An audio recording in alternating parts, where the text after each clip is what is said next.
Adventist World Radio, the voice of hope. Radio feon'ny fanantenana na ny AWR.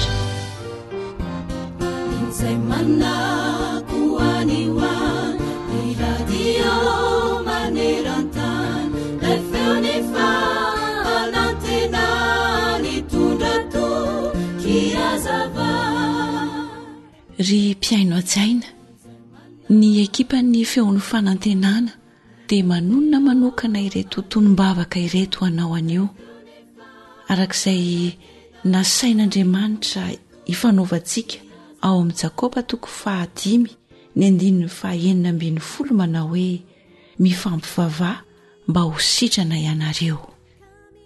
Izahay ary dia mivavaka ao anao mba ho tontolo andro feno fitahiana ao anao ane ity andro ity. Ilay iraintsika ao an-danitra ane hitany fonao, izy ane hitany fahasalamanao. Ilay iraintsika ao an-danitra ane hitany tranonao, hitany ankohonanao, hita ny asa raisin'ny tananao rehetra. Ilay iraintsika ao an-danitra ane hitany fiainanao ara-panahy, hitany fidiram-bolanao rehetra, hitany fanirianao rehetra. Ary ilay raintsika any an-danitra ne hitany fikasanao rehetra. Amin'ny anaran'i Jesosy no angatahantsika izany vavaka izany. Amen.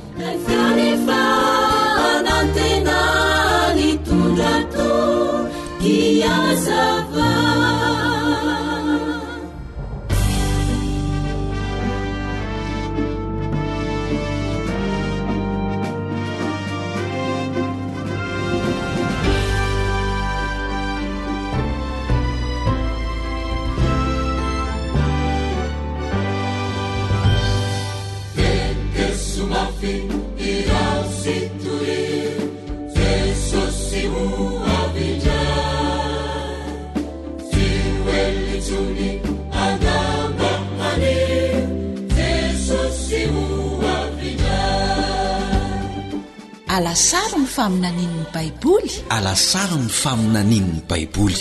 Fianarana mitohitohy ireo faminaniana apokaliptika ao amin'ny Baiboly. Noman'ny radio Adventista iraisam-pirenena na ny feon'ny fanantenana ho anao.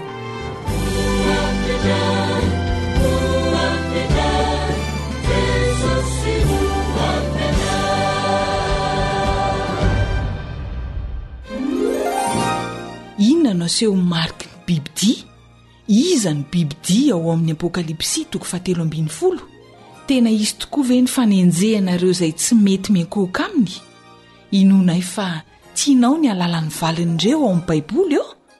Manasanao ary anaraka famelabelarana ratsoatra masina atolotro ny foiben'ny radio Adventista iraisam-pirenena na ny AWR no man'ny Camille Otman filoha lefitry ny AWR. Ny namanao Eliandry amin'ny tantsoa no olotra izany amin'ny teny malagasy.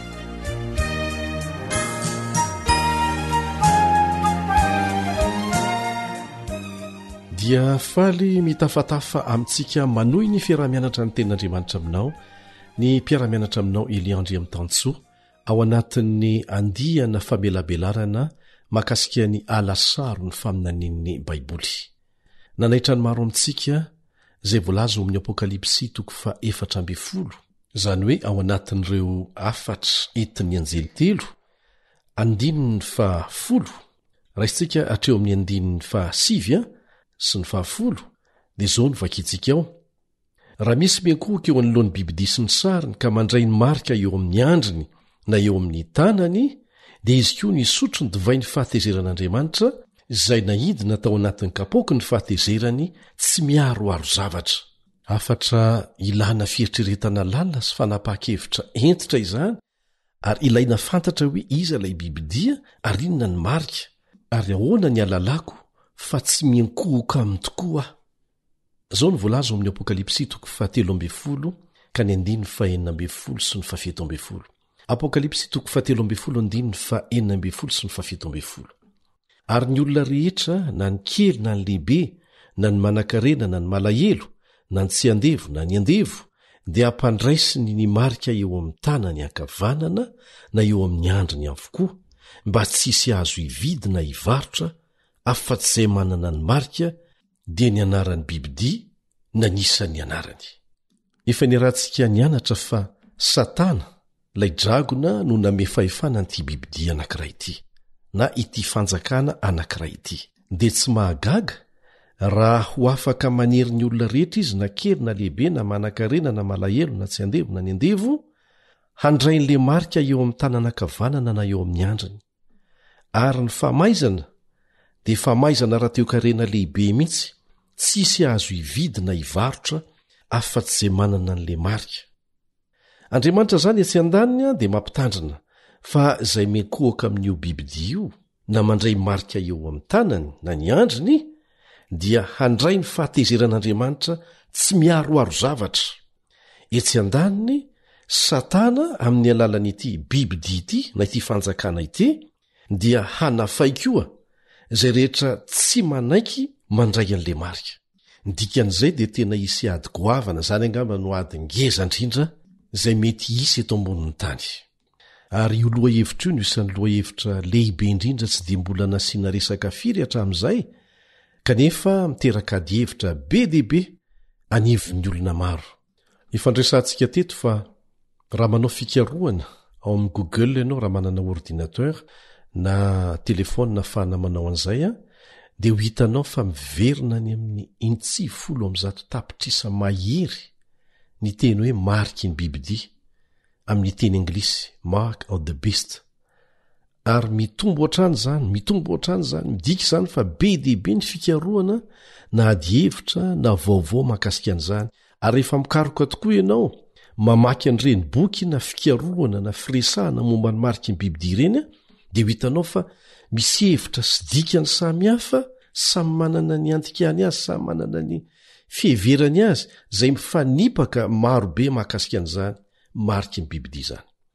Ao ireo izay mino fa marika apetraka amin'ny vatana hony eo amin'ny andrina sy ny tanana tahaka ny tato zany na ireny soratra maintimainty tsy mety afaka ireny rehefa soratana amin'ny hoditra. Ao indray ireo milaza fa code-barre ahitana ny marika 490 zany, fa ny hevitra be pino indrindra dia ny hoe ilay micropus mitovy amin'ny antsasaky ny fotsim-bary asisika ao anatin'ny hoditra amin'ny tanany zany na atsofoka amin'ny alalan'ny vaksiny ao anatin'ny vatan'olombelona. Izay fandresantsika teto fa tena tsy marina velively. Marina fa misy tokoa reny micropus ireny izay apetaka amin'ny biby na zavatra na olona mba tsy havery azy, ary indrindra ahafahana manara-maso ny misy azy naiza lehany. Ary efa fikasana mihitsy efa tetikasa iraisam-pirenena izy io, hosolo ny karapanondro, ny karapokotany, ny karta bankera fakana vola any amin'ny banky sy ny karatra rehetra ampiasainy. Ary tsy ho ela mba hamora kokoa ny fanaraha-maso, alalana hoe izy ianao, aiza misy anao, hatramin'ny antoko-pivavahana misy anao sy ny sisa.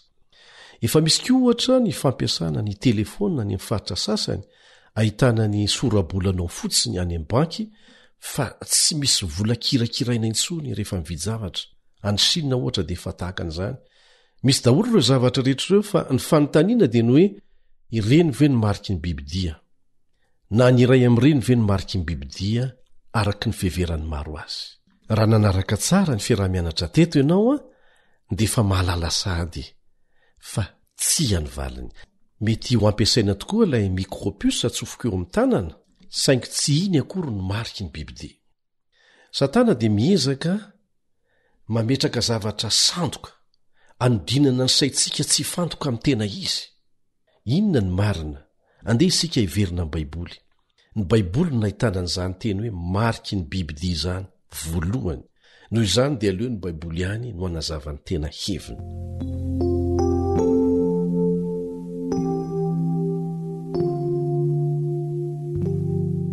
Voalohany indrindra dia izao mazava tsy misy fisalasalana ny voalaza ao amin'ny Baiboly, fa ho avy tokoa ny fampiarana izay voalaza ao amin'ny Apokalipsy 7:12 mikasika ny mariky ny bibidia, fa hanasa azy izay tsy manaiky handray an'ny marika izay apetrana izy ary tsy mety mekoka eo aminy. Tsy misy datin'andro mikasika an'izay fa ho avy izay ho ny tenin'Andriamanitra, ary tsy fantatra raha ho afaka miatra maneran-tany tokoa na mifaritra sasany ihany, fa dia ho avy izay fanerena izay. noho ny fahasoavan'andriamanitra dia afaka hita fahazavana mikasika an'izany sika ao amin'ny teniny.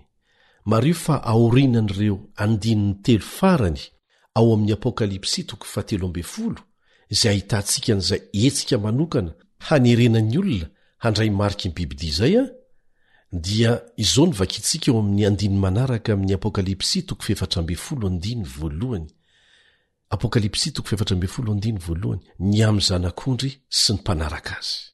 Ny apokalipsy 13 ahitantsika lay bibidi sy ny mpanaraka azy. Ny apokalipsy 4:10 vao manomboka mihitsy ny andiny voalohany dia mitondra ny lohateny hoe ny amin'ny zanak'ondry sy ny mpanaraka azy.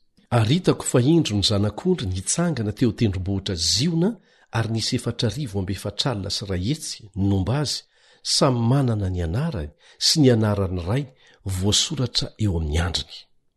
Ny hoe 4,400 sy rahetsy dia isa ara-paminaniana ihany koa fa tsy ara-bakteny akory. Mbola isy ny fotoana hanazavana an'izay. Zany hoe misy marika roa samihafa hitantsika hatreto izay samy eo amin'ny andrina avokoa na eo amin'ny tanana. Eo zany ireo olona manaiky ny bibidi izay anana ny mariky ny bibidi eo amin'ny andriny. Ary etsy an-daniny kosa dia isy ireo zanak'Andriamanitra izay hanana ny anaran'Andriamanitra eo amin'ny andriny. Dia mihevitra venao fa Andriamanitra dia ampiasa puce elektronika, ilay micropuce na microchip ho atsofoka eo amin'ny andron'ireo olona izay manaraka azy? Tsia! Za koa tsy mino an'izany. Ary mazava ara-baiboly fa lalina lavitra noho izay heverany maro azy ny fototra hipetrahan'izany marika izany. Fa ny azo antoka dia izao, hizara roa mazava tsara ny olona eto ambony tany, ary ny safidiny tsirairay no hamaritra ny toerana isy azy. Ka tonga azy hitondra ny mariky ny bibidi na ny mariky ny anaran'Andriamanitra eo amin'ny andriny, miloa indrindra ny fiavian'i Jesosy eny amin'ny raon'ny lanitra. Akoatran'izay voalaza ao amin'ny apokalipsy 4:11 dia izao novakitsika ao amin'ny apokalipsy 7:1-7 apokalipsy 7:1-7 fa raisitsika avy hatrany ny 1:7 aza manimba ny tany na ny ranomasina na ny azo mandra-panisina tombokase eo amin'ny andra ny mpanompon'Andriamantsika. Ho asian'Andriamanitra tombokase mampiavaka azy zany eo amin'ny andrin'ireo tena mpanaraka azy marina, milohany hamahana ny ilatsahana ireo loza farany. Tombokase sandoka kosa izay antsoina hoe mariky ny bibidi no hipetraka eo amin'ny andrin'ireo izay manaraka ny bibidi na ireo izay manaiky any Satana. Ny apokalipsy 2:20 apokalipsy 2:20 dia milaza fa ny anaran'Andriamanitra dia ho hita eo amin'ny andrin'ireo olom-bovonjy rehetra izay ho tonga ny an-danitra. Volaza io fa ahitany tavany izy ireo ary ny anarany dia ho eo amin'ny andriny. Miverimberina ny fanamafisana ny fametahana marika mampiavaka eo amin'ny andrina na eo amin'ny zanak'Andriamanitra na eo amin'ny mpanaraka ny bibidi. Tsy marika ara-bakteny anefa ireo fa marika ara-paminaniana. Maneho inona ary zany ilay marika na ny tombokase eto?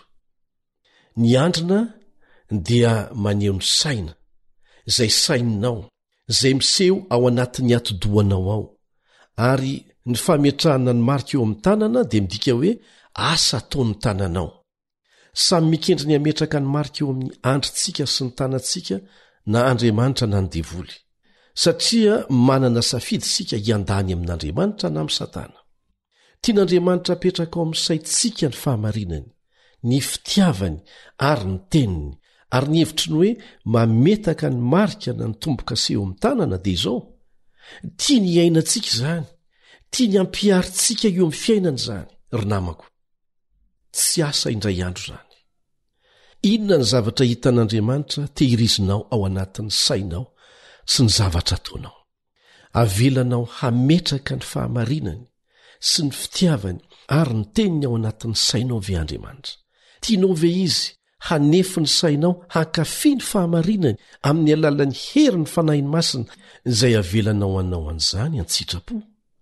Sa Satana no avelanao hanao an'izany? Resahanao fotsiny ve ireo fahamarinana ireo? Sa miezaka ianao eo ambany fahasoavan'Andriamanitra hiaina amin'izany amin'ny fitiavana eo amin'ny fiainanao?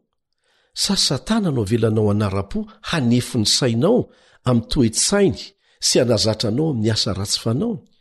ary amantsika lalilanyizany ho lasa fiainanao mihitsy. Raha miresaka mikasika ny mariky ny bibidia ny baiboly, moa ve marika arabaky teny zany azo tsapaitanana? Mazava ny voalaza teo. Zao ny vakitsika eo amin'ny Apokalipsy 3:1. Apokalipsy 3:1. Ny amin'ny biby roa zay mpanompony dragona, zay ny lohatenyity toko ity. Zao ny vakitsika eo. Aritako fa indro nisy bibidia niakatra avy tamin'ny ranomasina, nanatandroka 10, loha 7, ary tamin'ny tandrony dia nisy diadema 10, ary tamin'ny lohany dia nisy anarana fitenenan-dratsy. Ny andiny faharoa dia milaza mazava fa lay dragona nandevoly dia nanome azy ny heriny sy ny seza fiandrianany ary ny fahefana lehibe. Misy toetoetra sasantsasany zay voamarika mazava ao amin'ny tenin'Andriamanitra mampiavaka an'io bibidia io. Efa nomeny ny tenin'Andriamanitra antsika ny toetoetra mampiavaka an'io bibidia io, ary efa nomena antsika teto ny sasantsasany tamin'izy ireny. Ankoatr'ireo zay efa noresahana teto ary dia inona koa ny toetra mampiavaka azy? Zao ny voalaza ao amin'ny Apokalipsy 3:7. Aritako ny lohany anankiray zay toa voka efa ho faty, nefa sitrana ihany lay feriny saika nafaty azy, ary gaga ny tany rehetra nanaraka lay bibidia. Naratra saiky mata zany lay bibidia, nefa sitrana ihany. Rehefa zany dia anaraka azy zao tontolo zao. Zay zany fomba anankiray hafantarana azy. Voalaza eto fa gaga ny tany rehetra, fa tsy hoe ny salasala. Fa inona moa no nitranga? Nalainy Général Berthier Sambobelona tamin'ny taona 1770 ny filohany zany fahefana izany, ary maty tany Antsesitany. Ny hevitra ny antsasaka Eoropa tamin'izay fotoana izay fa ny farana tamin'ny toe-javatra io ny fanjakana io fahefana io. Nefa efa fantatr'Andriamanitra fa ho sitrana izy araka mivoalaza ny faminaniana eto, ary ny hery miasa mangina avy amin'ny fanjakany dia hitombo mandra-pahatonga n'izao tontolo zao, hanaraka ny fitarihany arak'izay hitantsika ao amin'ny Apokalipsy 3:7.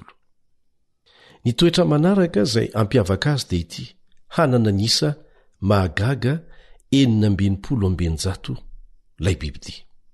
Zao ny voasoratra ao amin'ny Apokalipsy 3:7. Apokalipsy 3:7. Indro ny fahendrena, aoka zay manan-tsaina hanisa ny isa ny bibidia, fa fanisan'ny olona izany, ary 720 no isany. Ambarany Baiboly mazava tsara ary fa isan'olombelona le izy, le hoe 720. Diso tanteraka zany ny fanazavana moderna n'io 720 io, zay ampiaran'ny olona karazana teknôlôjia. Tsy ilayntsika ny mandany andro hoe iza mireny no izy, satria mazava ny ambaran'ny Baiboly fa olona zany izy io. Mazava ho azy fa tsy nanenjika ny olo-masina ny teknôlôjia, na ny code-barre, na ny puce elektrônika sy ny zavatra hafa, nandritra ny 990 taona zay nampiavaka an'ilay bibidia. Tsy nanao blasfemi ny laza ny tena no Andriamanitra koa reny zavatra reny. Mario tsara zany fa misy toetoetra miaraka mifameno mampiavaka an'ilay bibidia zay nomeny dragona fahefana, fa tsy toetoetra anankiray fotsiny akory. Ka aoka hitandrina tsara rehefa mianatra fa milohany ny antsotsika ny fahefana anankiray hoe antikristy, dia tsy maintsy azontsika antoka aloha fa mahafeno ny fanoritsoritana rehetra omeny Baiboly momba azy zany fahefana izany. Milaza mazava ny teny fa an'olona izany isa izany, nefa koa an'ilay bibidia. Azo omena zay rehetra liana manokana ny amin'ny hevitr'ilay hoe 720. Fandeha isika hijery toetoetra anankiray hafa zay mampiavaka an'ity bibidia ity, ilay nomeny ny dragona fahefana.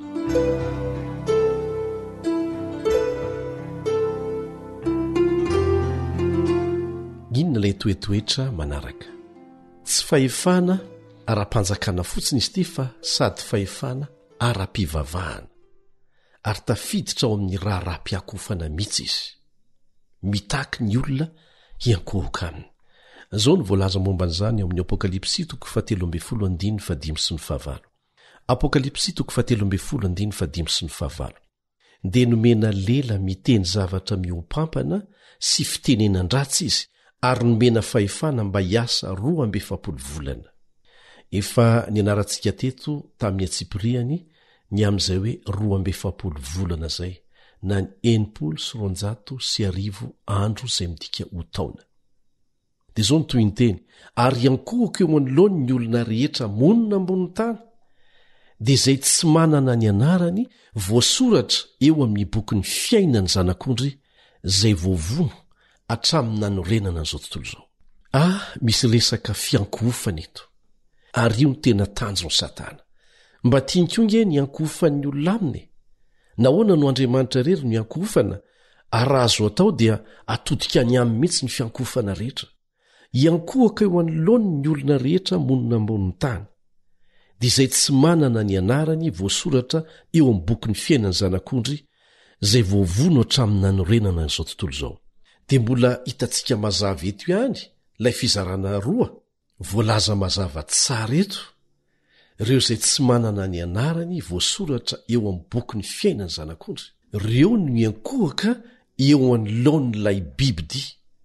Ary ny olona rehetra maneran-tany dia asainy manao an'izany, ary izay tsy manaiky an'izany dia tsy avelany vidy, tsy avelany varotra, araka ny efa nivakitsika tao amin'ny Apokalipsy 7:12 teo. Raha tsy saronao dia ny 9:12 sy ny 7:12 no misy an'izay. 9:12 sy ny 7:12. Etsy andanin'izay zany dia mazava tsara fa ireo izay manana ny marik'Andriamanitra nijoro ho azy hatramin'ny farany dia tsy hanaiky hiankohoka amin'ny bibidia. Ka ny mampiavaka an'ity fahefana ity zany izay nomeny dragona fahefana dia misahana ny zavatra ara-panahy izy no sady fitondrana ara-politika. Miveriny nefatra ny teny hoe miankohaka, miankohaka, miankohaka ao amin'ny Apokalipsy 7:12 izay toko mampitandrina antsika ny amin'ny fiankohofana sandoka. Dia hitantsika eto zany ny antony mahatonga an'Andriamanitra manao antso ao amin'ny Apokalipsy 4:12 andiny 9 manao hoe matahora n'Andriamanitra ka omeo voninahitra izy ary miankohofa amin'izay nanao ny lanitra sy ny tany sy ny ranomasina ary loharano. Satria ity bibidia ity dia anerin'ny olona rehetra hiankohoka aminy koa. Ny toetra anankiray farany izay ho resantsika mampiavaka an'ity bibidia ity na ilay fanjakana izay nomeny dragona fahefana dia ity hiady sy hanenjika ny olo-masina io bibidia io. Zao ny voasoratra momban'izany eo amin'ny Apokalipsy 7:17. Apokalipsy 7:17. Ary navela hiady tamin'ny olona masina izy ka haresy azy, ary nomena fahefana tamin'ny fokom-pirenena sy ny olona sy ny samy hafa fiteny ary ny firenena rehetra izy. Io le fepotona lava dia lava izay nanenjehana mafy ireo izay mijoro amin'ny tenin'Andriamanitra tsy misy fanovanana kely aza, sola scriptura. Dia nampangaina tsy andrariny ho nanao eloka matsiravina reny olona reny, namoronana n'izao karazana eloka izao ary lazaina fa fototry ny loza manatambony tranga rehetra. Mbola hiverina izany. Noelohina tamin'ny ara-tsimpanao ho mpikomy tamin'ny ampira izy ireo tamin'izany fotoana izany, sady fahavalony fivavahana hony. Jereo any ny fahaizan'ny Satana mandainge, ireo olona izay sarotony tamin'ny fivavahana mifanaraka madiodio amin'ny voalazan'ny tenin'Andriamanitra indray, nolazainy fa fahavalony fivavahana, kanefa izy mihitsy ny fahavalony fivavahana, ary mario fa izany foana ny fanaon'ny Satana sy ny mpanaraka azy. Dia maro tamin'ireny olona ireny tamin'izany fotoana izany no natsipy ho an'ny bibidia na nidorana velona teo amin'ny toeram-pilanonana. Zavatra efa niseho zany ary efa niresantsika teto. Misy tamin'ireny olona ireny no nidorana velona, tena be dehibe izy ireny. Anisan'izany ry John Huss izay mpamakilay ara-pivavahana nalaza. Rehefa hodorana izy dia mbola nalaina fanandry mandeha, nalain'izy ireo fanandry mandeha hoe raha toa ka sahinao ny mandany finoanao ny baiboly ampahabe maso eo mason'ny olona rehetra dia tsy hodorana ianao. Kanefa mbaika nasehony fa fotoana anankiray hanehoany ny mahazanak'Andriamanitra azy zany fotoana izany, mijoro amin'ny fahamarinana hatramin'ny farany, satria azo ny antoka ny fananganana azy amin'ny maty. ny mpahitantara Dobin sy Willy dia laza fa olona tsy nanantsiny atapitrisany no novonoina tao anatin'ny famonoana olona indray mandeha montsy. Hoy ny mpanoratra anankiray antsoina hoe Lecky ao amin'ny bokyny soratany mitondra ny lohateny hoe History of the Rise and Influence of the Spirit of Rationalism. Zao ny voasoratra ao anatiny. Io fahefana io no nandatsadra olona tsy nanantsiny be indrindra no ny rafitra hafa izay nisy teo amin'ny olombelona. Ondray ny mpanoratra anankiray antsoina hoe John Daniel ao amin'ny bokyny The Grand Design Exposed. Zao no nisoratany ao amin'ilay boky.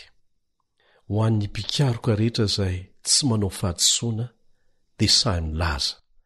Fa ny tantara dia maimbo ny fandatsahan-drahany io fahefana io, izay nanafoana tanàna sy vahoaka tsy nisy famindrapo satria niankohoka tamin'ny fomba hafa fotsiny izay tsy nitovy tamin'ny an'izy ireo. Niankohoka tamin'ny fomba hafa fotsiny izay tsy nitovy tamin'izy ireo. Hitantsika fa misy resaka fiankohofana ady ho amin'ny fiankohofana ao anatin'ny adiny tsara sy ny ratsy. Zao ny voasoratra ao amin'ny Jaona voalohany toko faharoa andiny faharoa amby roapolo. Jaona voalohany toko faharoa andiny faharoa amby roapolo. Iza ny mpandainga? Afa tsy ilay mandahan Jesosy tsy io Kristy. Izy no antikristy dia izay mandany ray sy ny zanaka.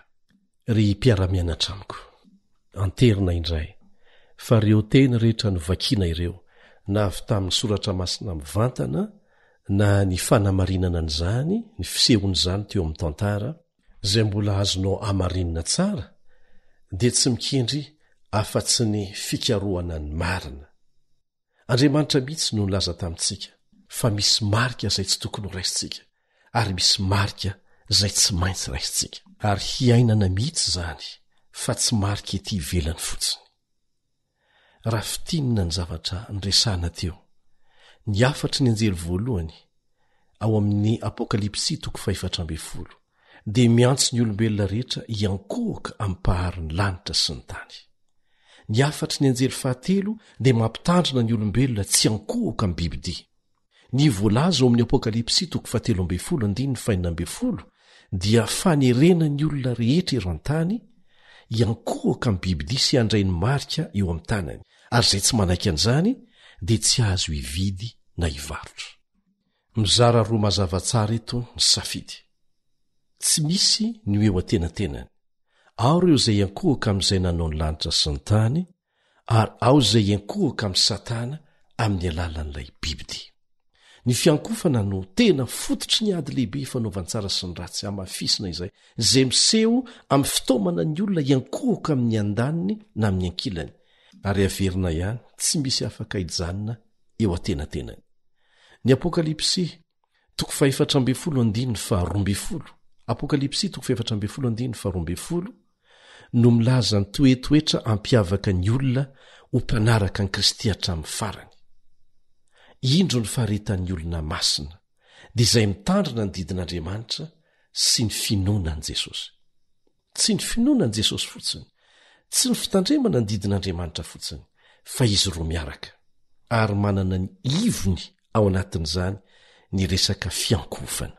Dia mafisina ihany fa tsy ny fikarohana amin'ny boky hafa na ny internet no ahitanao ny marina mikasika ny mariky ny bibidia, fa ao amin'ny Baiboly irery ihany, satria ny Baiboly nahalalana an'izany voalohany ary manazava an'izany tsara amin'ny heviny feno araka ny nandrenesantsika azy hatreto.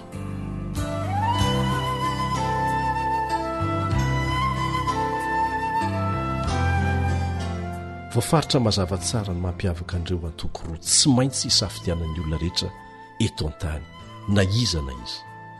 Ireo izay hiankohoka amin'ilay naharin'ny lanitra sy ny tany, ary ny ranomasina dia mitandrina ny didin'Andriamanitra sy ny finoanan'i Jesosy, ary ny andany kosa dia hiankohoka amin'ny bibidia sy hitandrina ny lalàna avoakany. Mazava ny safidy tsy maintsy ho ataony tsirairay. Mazava ny fanambaran'ny ten'Andriamanitra mikasika an'izany. Rehefa nanome ireo didy samihafa antsoina ho lalàna seremoniely ho an'ny zanak'Israely Andriamanitra, dia nitanysainy tamin'i Mosesy fotsiny ihany izany. Fa ny didin'Andriamanitra miisa 10 dia nisoratany ratsan-tanan'Andriamanitra mihitsy teo amin'ny vato. Ny hevitra izany dia izao tsy azo ovana.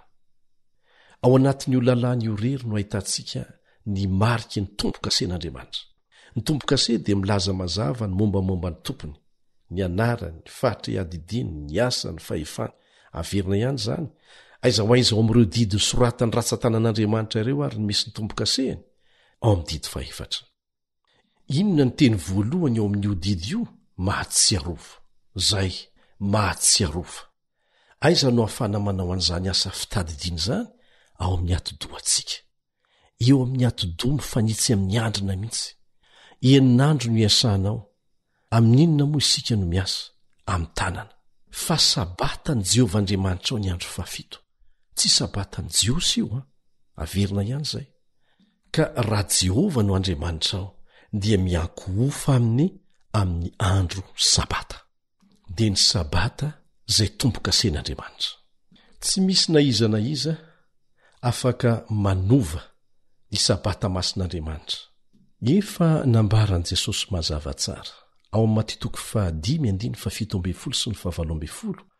Mateo 5:17 sy ny 17 hoe aza ataonareo fa tonga aho handrava ny lalàna na ny mpaminany, tsy tonga aho handrava fa hanatanteraka. Fa lazaiko aminareo marina tokoa, mandra-pahafoana ny lanitra sy ny tany, mandra-pahafoana ny lanitra sy ny tany, dia tsisy ho foana akory amin'ny lalàna, na dia litera iray, na tendrin-tsoratra iray aza mandra-pahatanteraka izy rehetra. Ao anatin'izany eo anivony mihitsy ny sabata masin'Andriamanitra, zay tombo-kasen'Andriamanitra, tsy azo vaina izany. Zao ny vakitsika eo amin'ny Exodosy 4:13 sy ny 17. Exodosy 4:13 sy ny 17.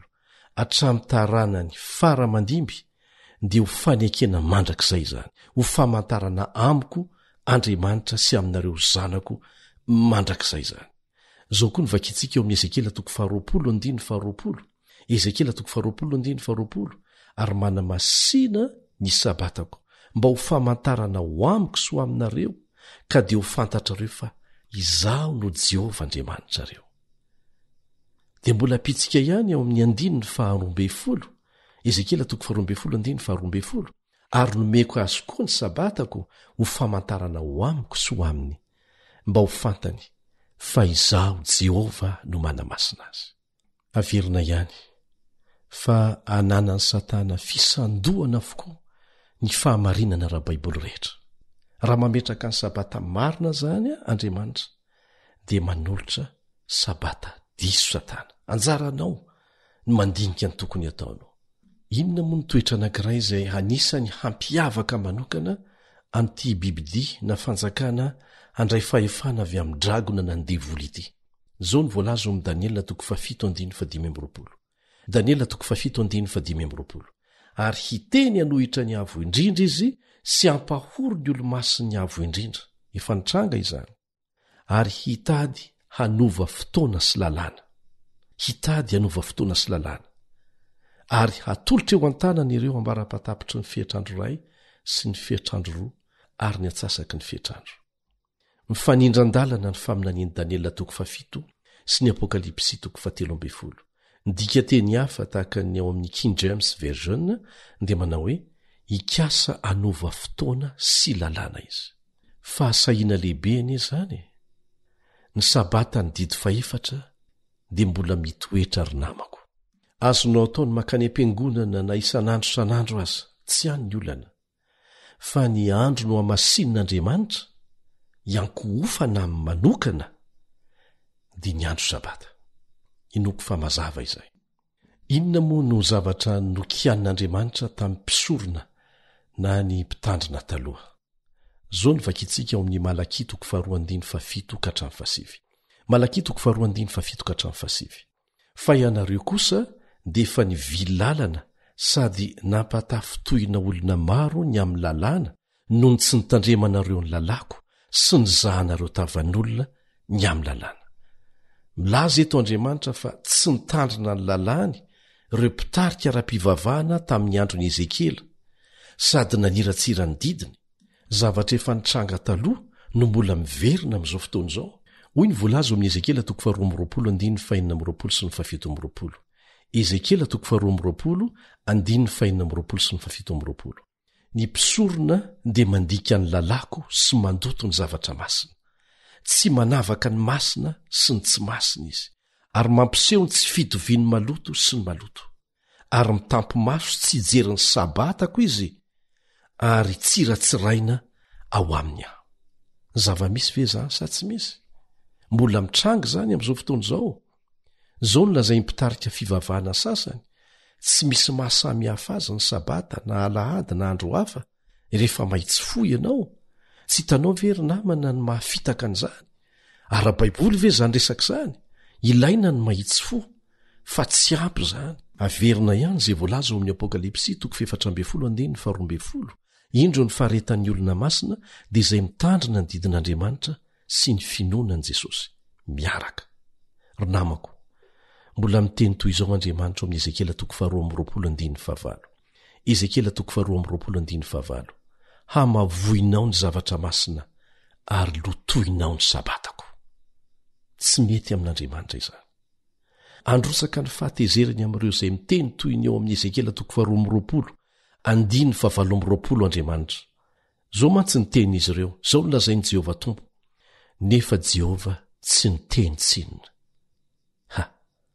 tsy mangina io Jehova io tsy hodin'Andriamanitra tsy hita na adinony reny fanampiana sy fanesorana ny teniny ireny ane hanadinana antsika izany ary voarakitra ao amin'ny apokalipsy mihitsy loza ny milaza fa hevitr'Andriamanitra ny hevitsika tsy azontsika taonao viana ny mametraka teny ao ambavan'Andriamanitra na manao tsinitsinina zay nylazainy Jesosy dia nampianatra antsika fa ny fiantsoana ny anaran'Andriamanitra na koa ny fitarihana fandaranasa fanampiana ny hafa na dia atao amin'ny toetsaina tsy misy fitiavatena azy zany dia ho tsinotsinony zany raha tsy arahana fankatoavana ny sitrapon'Andriamanitra feno ny fanaovanao zavatra anankiray zany tsy manamarina ny fanaovanao tsirambina ny tokony atao milaza ny soratra masina fa ny fankatoavana ny fitsapana ny fivavahana azo ekena na ny mpanaradian'i Jesosy tena izy ireo izay manolo tena feno hitory ny anaran'i Jesosy nefa tsy mitandrina ny didin'Andriamanitra dia tsy mahazo ny faneken'Andriamanitra ahoana hoy ny voalaza ny tenin'Andriamanitra ao Matio 10:7 ary mbola miverina ao amin'ny Marka 7:7 koa foana ny ivavahan'ireo amiko raha mampianatra ny didin'olombelona ho fampianarana izy tsaroako eto ny afatrafatra napetraka Jesosy fampitandremana zay efa niteneniny ao amin'ny Matio 7:1 ka hatrany amin'ny 7:20 Matio 7:1 ka hatrany 7:20 tsy izay rehetra manao amiko hoe tompoko be deaibe mantsika no mandefa fitenenana tahaka an'izao hoe Andriamanitra iray ihany no ivavahana ka raha Andriamanitra iray ihany no ivavahana dia tokony ho sitrapon'Andriamanitra iray ihany zany no arahana fa matoa misy zavatra anankiroa mifanipaka tsy maintsy diso zany ny anankiray fa aza asaitsika miteny izay tsy niteneniny Andriamanitra tsy izay rehetra manao amiko hoe tompoko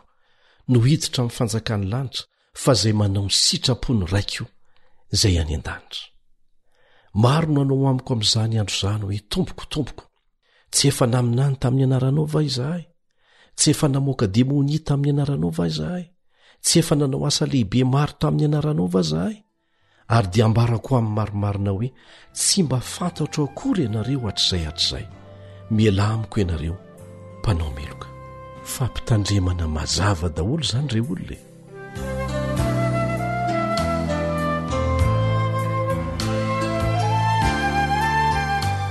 amin'izao fotoana izao aloha dia tsara ny manamarika fa tsy misy na dia olona iray aza mbola manana ny mariky ny bibidia mbola fampitandremana ny mandeha tsy mbola diso ariana loatra raha izao ianao ny mandray fanapa-kevitra tsy antoko-pivavahana ny resahana eto fa samy misy olon'Andriamanitra tena tia azy avokoa averina ihany zay amin'ny antoko-pivavahana rehetra mifoko rehetra ny samy hafa firenena fa rehefa mandre ny antson'Andriamanitra mivantana isika voalaza ao amin'ny apokalipsy 4:9 raha tena tian'Andriamanitra ianao manapa-hevitra hametraka safidy mazava hihevitra ny hoavinao sy ny taranakao mandrakizay. Ho avy ny andro izay tsisy olona hazo hividina hivarotra raha tsy manana ny marika, ka izao no andro fanararotana. Noho izany dia hoy ny voalaza ao amin'ny Jaona 2:15. Mbola kely ihany ny toerany mazava aminareo. Mandehana raha mbola manana ny mazava ianareo, mba tsy hahatratra anareo ny maizina, fa izay mandeha amin'ny maizina dia tsy malala izay alehany. Zao ny fotoana tsy maintsy andraisantsika fanapa-kevitra. Ny ampitso ny ampitso tsy atsika, ny avoaka ny anio ariva aza tsy fantatra. Ka dia manasanao Andriamanitra, hieritreritra mazava tsara, ary andray fanapa-kevitra avetrany, hiandany aminy. Aza mijery ny atsimona ny avaratra, samy tsaraina amin'ny asany tsirairay. Tsy manana zo hifampitsara isika amin'izao fotoana izao. Andriamanitra irery ihany no mpitsara marina ny ao anatin'ny fony tsirairay sy ny ataony. Ry namako, ry mpiara-mianatra amiko, tena tiako ianao. Zany no izarako aminao ny fahamarinana. Miaraka manao ezaka eo ambany fahasoavan'Andriamanitra isika, mba hanao safidy mazava hanaraka azy amin'ny fotsika rehetra, tsy hanenenana izany. Raha tsy maintsy handalo fahafatesana dia ho toromaso fotsiny izany, fa isy dia isy ny fitsanganana amin'ny maty. Ry namako, mpamindra fo ny Andriamanitsika, nefa amin'ny fotoana anankiray dia tsy maintsy mifarana izany. Mbola manam-potoana ianao hifidianana ny lalany. Zao nivakitsika amin'ny Apokalipsy 7:1-7. Apokalipsy 7:1-7. Rehefa afaka izany, dia indro fa indreo nisy anjely 4 nitsangana teo amin'ny vazantany 4, niazona ny rivotra 4 amin'ny tany, mba tsisy rivotra hitsoka amin'ny tany, na amin'ny ranomasina na amin'ny hazo akory aza. Ary hitako fa indro nisy anjely hafa koa niakatra avy tany amin'ny fiposahan'ny masoandro, nanana ny fambokasen'Andriamanitra velona, ary izy niantso ny anjely 4 izay navela nimba ny tany sy ny ranomasina tamin'ny feo maherina na hoe, aza manimba ny tany, na ny ranomasina na ny hazo, mandra-panisina hitomboka se eo amin'ny andry ny mpanompon'Andriamanitsika. Tiako mba handray an'izany tomboka-se izany ianao. Ny rivotra dia maneho fifandirana, maneho ady, maneho tabataba, maneho loza. Sakanan'Andriamanitra ny fandravany eto tany, mandra-pahatonga ny olony handray fanapa-kevitra homba na hanohitra azy sy ireo zavatra rehetra momba azy. Tsy ampy ny manompo an'Andriamanitra fotsiny. Tsy maintsy mankatoa azy isika. Ianao ve tia azy dia tsy mankatoa azy, tsy hafahafa ve zany? Raha tia ahy ianareo dia hitandrina ny didiko Jehova. Mazava izany. Iza moa no hiara-ny fahatezeran'Andriamanitra amin'ny andro farany. Zao nivakitsika ao amin'ny Apokalipsy 4:7-7. Apokalipsy 4:7-7. Ary nisy iray koa dia anjely fahatelo nanaraka an'ireny ka nanao tamin'ny feo mahery hoe, raha misy miankohoka eo anoloan'ny biby sy ny sariny ka mandray ny marika eo amin'ny andriny na amin'ny tanany, dia izy koa misotro ny divay ny fahatezeran'Andriamanitra izay nahidina tao anatin'ny kapoaka ny fahatezerany, tsy miaroaro zavatra sady ampijaliana amin'ny afo sy ny solofara eo natrehny anjely masina sy eo natrehny zanak'ondrisy. Inona ny fahatezeran'Andriamanitra? Voalaza eto. Zao ny voasoratra ao amin'ny Apokalipsy 5:1. Apokalipsy 5:1. Ary hitako fa indro nisy famantarana iray koa tany an-danitra, sady lehibe ny magaga, dia anjely 7 izay nanana ny loza 7 farany, satria ireny no enti manatanteraka ny fahatezeran'Andriamanitra. Hono aho, amin'ny maha-kristianina mitandrina ny didin'Andriamanitra atsika. Tokony hatahotra ny loza 7 farany ve isika? Tsia, hoy ny tompontsika, aza matahotra. Zao nolazainy ao amin'ny Salamo 119:1-20. Salamo 119:1-20. Tsisy loza anjoanao na aretina hanakaiky ny lainao, fa izy andidy ny anjeliny ny aminao mba hiaro anao eny amin'izay rehetra alianao. Amen. Amin'izao fotoana izao dia mbola tsy milatsaka ny loza 7, fa rehefa vita ny fametrahana ny tomboka-se, aoriana ny safidy mazava ataony tsirairay, handray ny mariky ny bibidi na handray ny mariky ny tomboka-sen'Andriamanitra, dia vita ny ho anjarany tsirairay izay. Mazava ny safidiny, dia hilatsaka ny loza 7.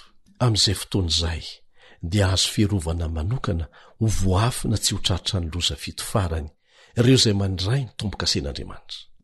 Ny Apokalipsy 17:14 dia milaza fa niankohoka teo anoloan'ilay dragona ireo satria izy no nanome fahefana ho an'ilay bibidia. Hitantsika amin'izany ny hafetsain'ny devoly ireo izay miankohoka amin'ny bibidia zany dia hay miankohoka amin'ny dragona mivantana, miankohoka amin'ny devoly mivantana, ary efa hita hatrany am-boalohany iny ny hafetseny. Mazava izany, mazava ho azy fa tamin'ny tsy fahalalana no nivavahany maro tamin'ny dragona, satria ny dragona nanome fahefana ho an'ny bibidia. Rafitra sandoka zany, ary zao tontolo zao dia nanomboka ny saina tahaka ny bibidia ary nanaraka ny toe-tsainy. Ny marik'Andriamanitra kosa dia ny fiankofana amin'ny sabata, ny lalam-pahafahana avy amin'Andriamanitra izany. Ahoana ny voalaza amin'ny Apokalipsy 2:14, Apokalipsy 2:14, sambatra izay mitandrina ny didiny mba hanana ny fahefana amin'ny hazonaina. Efa ny anarantsika teto ny tombontsoa ho azon'izay rehetra manaiky an' Jesosy ho mpamonjy ny tenany, manaiky ho mpanaraka azy feno, fa anisan'izay handray anjara amin'ny fihinanana ny fahafahana mihinana amin'ilay hazonaina izy rehefa tonga any an-danitra. Ny hazonaina izay hiazona azy ho velona tanora lalandava mandrakizay. Sambatra izay mitandrina ny didiny mba hanana ny fahefana hihinana amin'izany hazonaina izany. Samy andray fanapa-kevitra ny tsirairay, na omba na hanohitra an'Andriamanitra. Zao ny voalaza ao Maty 12:13. Zay tsy momba dia manohitra, ary zay tsy miara-mamory amiko dia manahaka. Alay fisary an-tsaina nge vahoaka marobe mitangorony eo anoloan'ny fefy. Ao amin'ny ilan'ny fefy i Jesosy mijoro ampitsikiana. Ao amin'ny ilany kosa Satana mivezivezy mandroso sy miemotra, samy manomboka miantso ny vahoaka na Jesosy na Satana. Dia indro samy manapa-kevitra ny tsirairay, samy mifidy izay ho tompony, na Jesosy na Satana. Dia indro nisy lehilahy anankiray nanapa-kevitra tsy ho anisan'ny iray amin'ireo vondron'olona ireo. Dia nianika ny fefy izy, dia nijoro tamin'ny tongotra anankiray teo, ary tsy te hihetsika mihitsy. Dia nitodika Jesosy ary niala teo ary niaraka tamin'ny mpanaradia azy. Dia lasa koa Satana niaraka tamin'ny antokony. Nipetraka teo amin'ny fefy ilay lehilahy, sady nitsika, nihevitra ny tena no fetsy. Tampoka teo anefa, nahita endrika nanatona azy izy. Tsapany fa Satana io. Dia nangovotra izy, niteny tamin'ny devoly hoe, andao andeha. Sahiran-tsaina izy namaly hoe, tsy nifidy anao ania, tsy nifidin'izaniza. Dia nitsika tamin'ny mpifaliana Satana, sady niteny taminy hoe, risakaiza, efa namana ny fidy ahy ianao. Hitanao, satria ahy io fefy io. Ry namako, tsy misy fisalasalana atao tsaiko hoe lafy ny aiza amin'io fefy io ny tiako isy ahy. Ahoana ny aminao? Mampitandrina Jesosy, izay tsy momba dia manohitra ahy. Tsy misy eo an-tenantenany. Ry namako, ny fisalasalana dia efa fanapa-kevitra. Raha tsy mitaky an' Jesosy ho mpamonjy ny tenanao manokana ianao, dia iza no hamonjy anao eo? Mazava ny lazain'ny Baiboly, Jesosy ny varavarana, vavahady ho any an-danitra, lalatokana makany. Hoy ny voalaza ao Jaona 4:14. Jaona 4:14, tsy misy makany amiray afa-tsy amin'ny alalako. Tsy maintsy mifidy an' Jesosy isika, ary mijoro ho an'ny fahamarinany. Nianatra ny teniny isika teto, ho avy tsy ho ela izy ry namako, ny fangatahan'andro dia midika ho salasalana. Mipetraka eo ambony fefy ange ianao zany. Tsapanao ve fa miantso anao Jesosy zao ankehitriny zao?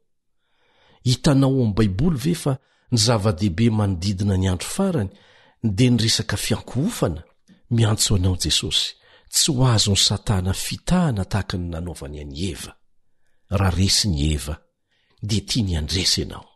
Misandoka ao ambadiky ny bibidia izy mba hanerin'ny olona rehetra hiankohoka aminy koa. Miantso anao Jesosy, miankohofa amiko izay nanao ny lanitra sy ny tany sy ny ranomasina ary ny loharano.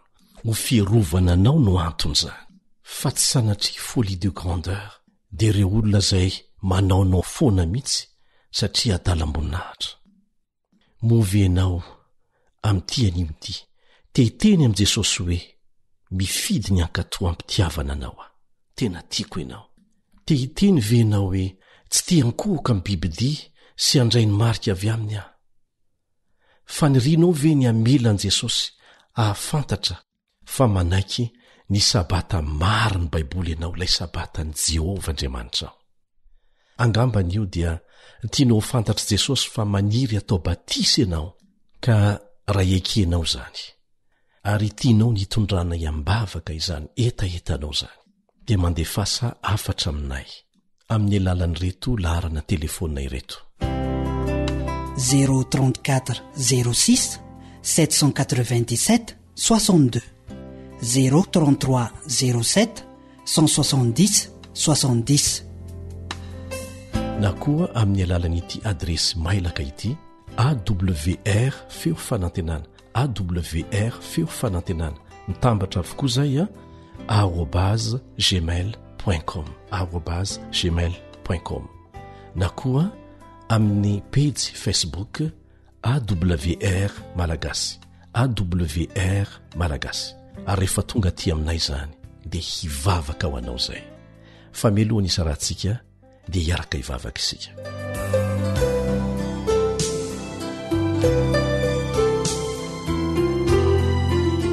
Irainay izay ny an-danitro, mivavaka mba ampahirezinao izay sahiran-tsaina ny amin'ny fanapa-kevitra ho raisiny amin'izao fotoana izao.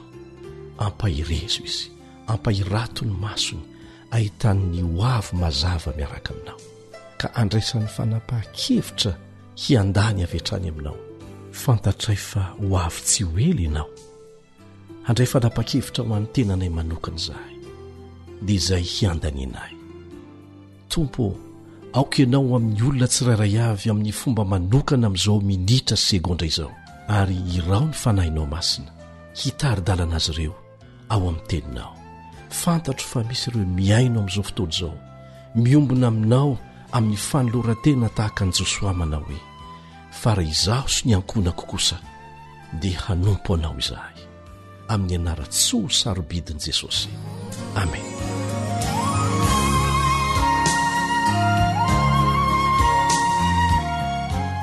Misaotranao zahay noho ny faharetanao hatramin'ny farany nandray ny tenin'Andriamanitra. Fitaovana ihany izay fa Jehovah Andriamanitra no mampita ny afatra ho amintsika. Aza misalasala raha misy fanontaniana. Ny loha hevitra izay irahantsika mijery eto akaiky amin'ny manaraka dia ny amin'ilay vehivavy janga ao anatin'ny alasaro amin'ny faminaniany Baiboly hatrany. Fidio ny lalàn'Andriamanitra. Manao mandra-piona vetivety ny mpiara-mianatra aminao, Elion Andriamitanjo.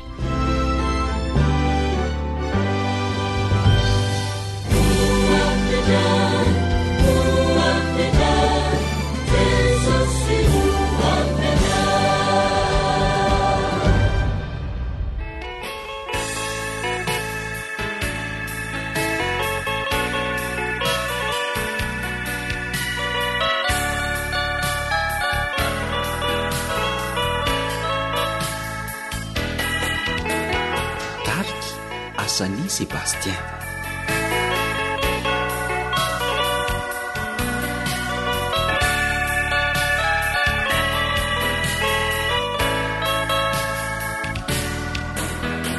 Fiazo tintsitane rahavana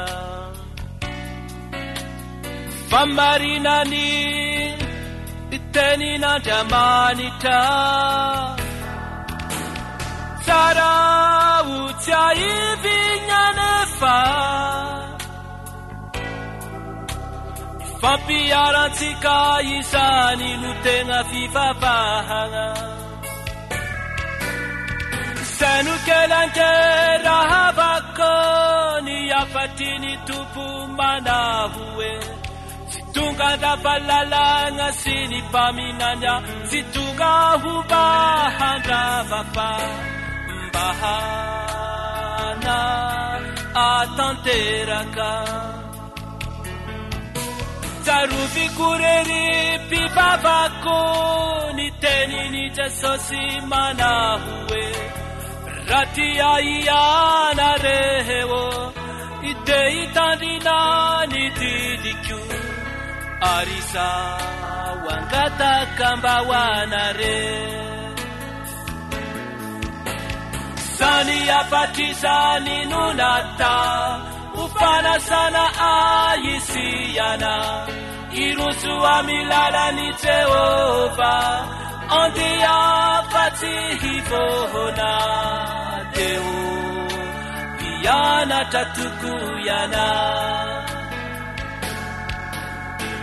kuasainanao iaretongotra aminy sabatany Jehova tsy andeha amizay tiana fa hanajany androny masina de iravoravo ami Jehova tokoiana azaoazary ny fampiarantsika izany fa ny atimbola sabotsy no zavatapitsaharana arak'izay fanomena hatrany dehena isayany lay andriamanitra tomponareo fa nyanade Jesosy ilay tompony sabata sy nanovazany hoalahady na votalahata AWR feony fanantenana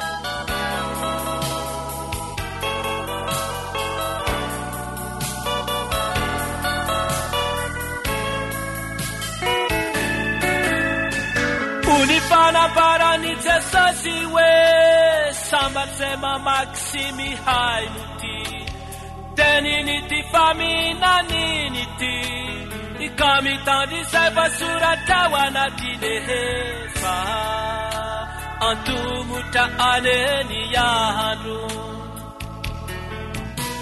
hoamizany dritare rahavako no ilana ny faharetana aminy vahoakan'Andriamanitra de mitandry didin'Andriamanitra sy mitanany finonany ainany Jesosy sany apatrizany nonata ufanasana aisiana iroso amilalany Jehova andeha patsy hivohona deo pianatra tokoiana kuasainanao iaretongotra aminy sabatany Jehova tsy andeha amizay tiana fa hanajany androny masina de iravoravo ami Jehova tokoiana azaoazary ny fampiarantsika izany fa ny atimbola sabotsy no zavatapitsaharana arak'izay fanomena hatrany dehena isayany lay andriamanitra tomponareo fa ny anade Jesosy ilay tompony sabata sy nanovazany hoalahady na kotalata denumeko azy ny titiko ary nampafantariko azy ny fitsipiko izay mavelona ny olona rehetra manaraka izany koa mampona ny lalàna finoana va isika sanatry izany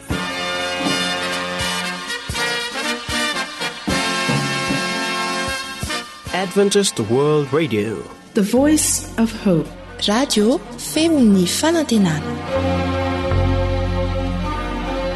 Ny farana treto ny fanarahanao ny fandaharan'ny radio feo fanantenana na ny AWR amin'ny teny malagasy. Azonao ataony mamerina miaino sy maka mahimaimpona ny fandaharana vokarinay amin'ny teny pirenena mihoatriny 100 amin'ny fotoana rehetra. Raisoaryn'ny adresy ahafahanao manao izany. awr.org na feo fanantenana.org.